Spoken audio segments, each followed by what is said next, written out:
Hello, doctor. Do you remember the first time you were made to feel like you didn't belong? Like your presence was a mistake? I do. You'll never make a real doctor. That was the first thing my consultant ever said to me. Not in a moment of teaching, but like a sentence being passed.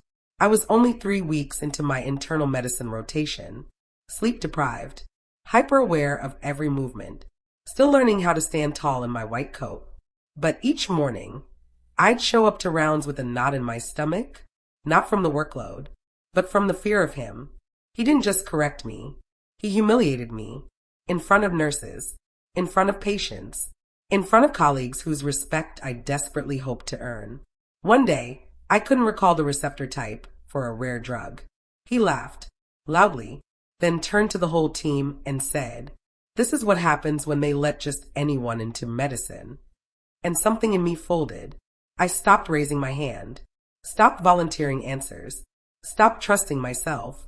My notes got sloppier. My hands began to tremble during procedures. Not because I didn't care, but because I was drowning in shame I didn't deserve.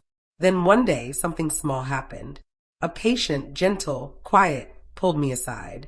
She said, "Thank you for explaining things. No one else did." And I smiled. For the first time in weeks, I felt seen. It hit me then. His voice had become louder than my own. But he didn't get to define my worth. Not anymore. So I started keeping a notebook. Each day, I wrote down the tiny wins. A thank you from a patient, a nod from a nurse, a moment where I showed up with kindness, even when I felt small. They weren't grand victories, but they reminded me of who I really was. Not broken, just bruised.